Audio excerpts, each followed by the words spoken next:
నమస్కారం NSTV news కి స్వాగతం. నా పేరు ఉషా. ముందుగా ముఖ్యాంశాలు. రాజకీయ లబ్ధి కోసం కులాల మధ్య, మతాల మధ్య, రాష్ట్రాల మధ్య కొంతమంది చిచ్చు పెట్టే ప్రయత్నాలు చేస్తున్నారని ఎమ్మెల్యే గురజాల జగన్మోహన్ అన్నారు.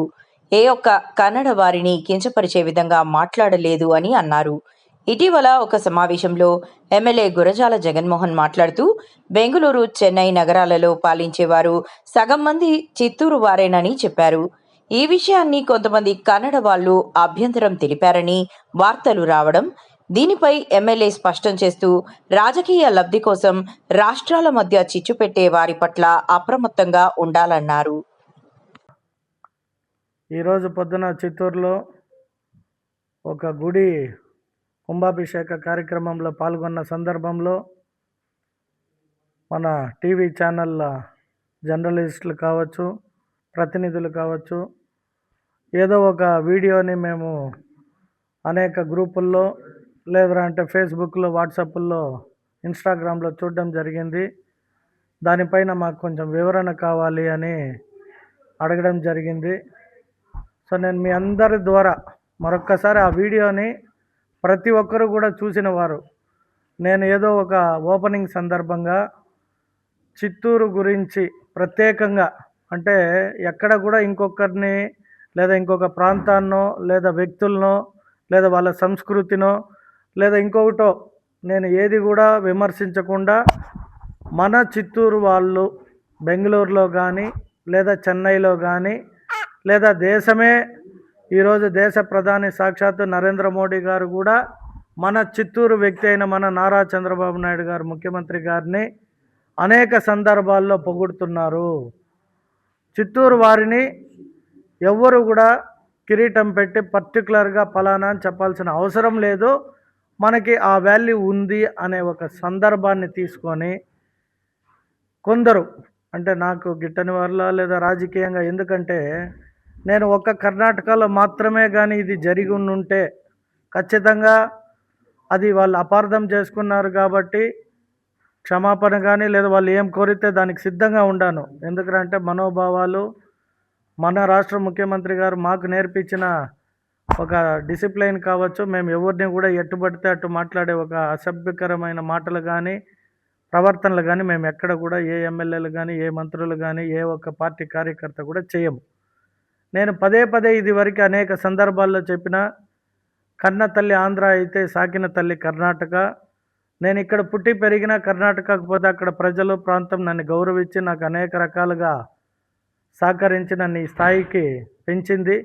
తర్వాత నేను నా ఊరికి కూడా ఏదన్నా చేస్తే బాగుంటుందని మా నాన్నగారు ఆశించారు కాబట్టి తిరిగి వచ్చి ఈ ఊరికి సేవ చేశా. ఆ సేవలో భాగంగా ప్రజలు మెచ్చుకొని నన్ను ఎమ్మెల్యేగా అవకాశం ఇచ్చిన మా తెలుగుదేశం పార్టీ కూటమి నాయకులందరి సహకారంతో ఎమ్మెల్యేగా గెలిచా అని అనేక సందర్భాల్లో చెప్తూ ఉంటారు. దాన్ని కొందరు వైఎస్ఆర్ సంబంధించిన వ్యక్తులు ట్యాగ్ చేస్తూ అదేదో నేను తప్పు చెప్పినట్టు లేదా తప్పుగా మాట్లాడినట్టు లేదా ఒక ప్రాంతాన్ని కానీ లేదా ఒక భాష పరిమితమైన ఒక రాష్ట్రాన్ని కానీ వ్యక్తుల్ని కానీ అవహేళనగానో హీనంగానో మాట్లాడినట్టు సృష్టించి ఇక్కడ వాటిని చిత్తూరులో ప్రమోట్ చేయడం చూసాం. అందువల్ల మీ అందరి తరపున కూడా నేను ఒక్కటైతే మనస్ఫూర్తిగా చెప్పదలుచుకున్నా, నన్ను సాకిన తల్లి కన్నడ తల్లి కర్ణాటక, అక్కడ ప్రజలు చాలా మంచివారని పదే పదే ఇదివరకు ఎన్నో మీటింగ్లలో కూడా చెప్పాను.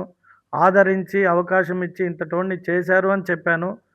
అయితే ఎక్కడో ఒక ఓటును పట్టుకొని దాన్ని కొందరు తెలిసి తెలియక అపార్థం చేసుకొని ఉంటే నిజంగా కూడా నేను మనస్ఫూర్తిగా వారందరికీ క్షమాపణ చెప్పడానికి ఎప్పుడు సిద్ధంగా ఉన్నాను.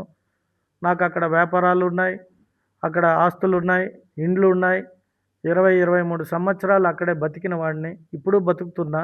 కాబట్టి ఎవరు అపార్థం చేసుకోవద్దండి. అట్లా ఎవరైనా అపార్థం చేసుకుంటే ఖచ్చితంగా వారందరి తరపున కర్ణాటక ప్రజలకి, కన్నడ తల్లికి నేను క్షమాపణ చెప్తున్నా. అవసరమైతే మరొక్కసారి కూడా బెంగళూరులో ఉన్నప్పుడు వాళ్ళందరినీ పిలిచి మాట్లాడి, ఎప్పుడు కూడా అన్నదమ్ముల్లాగా కలిసిమెలిసి, ఈనాడు కాదు ఎప్పటి నుండో బంధం, కర్ణాటక ఆంధ్ర అనేది వేరు కాదు. ఒకప్పుడు శ్రీకృష్ణదేవరాయలు పరిపాలించిన ఈ ప్రాంతాన్ని ఆనాడు నుండి ఈనాడు కల్చర్ కావచ్చు, భాష కావచ్చు, లిపి కావచ్చు, అన్నదమ్ముల్లాగా కలిసి ఉండాల్సిన మనము ఎక్కడో ఒక చిన్న సబ్జెక్టుని పట్టుకొని డివేట్ కాకూడదని వారందరినీ కోరుకుంటూ, ప్రత్యేకంగా మా చిత్తూరు నియోజకవర్గ ప్రజలు కూడా అర్థం చేసుకుంటారు. ఎక్కడ కూడా నేను ఎవరిని వ్యతిరేకించిన వ్యక్తిని కాదు, ఎక్కడ అవహేళనగా మాట్లాడే వ్యక్తిని కాదు. మీ అందరికీ తెలుసు నా నేచరు, నా క్యారెక్టరు.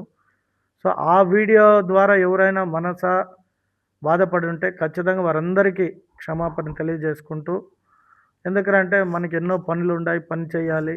అనవసరమైన వాటిని మనము అపార్థాలు తీసుకొని టైం వేస్ట్ చేసడము, లేదంటే ఇక్కడ చాలామందికి ప్రాంతీయ తత్వాన్ని క్రియేట్ చేసే రాజకీయ నాయకులు ఉంటారు.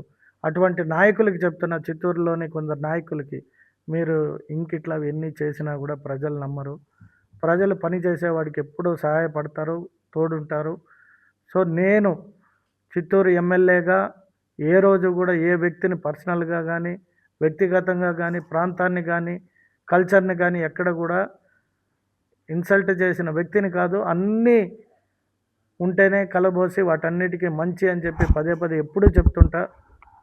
కాబట్టి నా ప్రియమైన మా కన్నడ అన్నదమ్ములు కావచ్చు, తల్లిదండ్రులు కావచ్చు, లేదా స్నేహితులు కావచ్చు, లేదా ఇప్పుడు వీడియోలో కొందరు పోస్ట్ చేసిన వారికి కూడా ఖచ్చితంగా నేను ఏమన్నా తప్పుగా మాట్లాడినానని మీరు భావిస్తే నేను అందరికీ క్షమాపణ చెప్తున్నా. ఇది క్షమాపణ చెప్పేదానికి కారణం ఏమిరా అంటే, ఎవరు కూడా మనస్పర్ధలు తెచ్చుకోకూడదు. ఎందుకంటే ఆంధ్ర రాష్ట్రం ఇప్పటికే విడిపోయి నష్టపోయినాం. రేపు కర్ణాటకలో కూడా ఇదేదో మేము ప్రజల్ని ఇది చేసాం, అది చేసామని కొందరు రాజకీయ నాయకులు, అది కూడా కర్ణాటక రాజకీయం కాదు, ఈ ఆంధ్ర రాష్ట్రంలోనే చిత్తూరులో కొందరు ఉండారు. వాళ్ళకి ఏం పని లేదు, ఎలా ఎమ్మెల్యేని డీఫ్రేమ్ చేయాలనే పనిలో ఉండారు. వారికి ఈ సందర్భంగా చెప్తున్నా, ఇంకా మీరు ఇటువంటివి ఏమి చేసినా కూడా ప్రజలు మిమ్మల్ని హర్షించరు, క్షమించరు. ఎందుకంటే నేను ఒక చిత్తూరు వాడిగా, చిత్తూరు వ్యక్తిగా, చిత్తూరు వాళ్ళు మంచి పని చేస్తున్నారు అని అంటున్నారు అన్నదానికి, అన్నాడు అన్నదానికి చాలా తేడా ఉంది.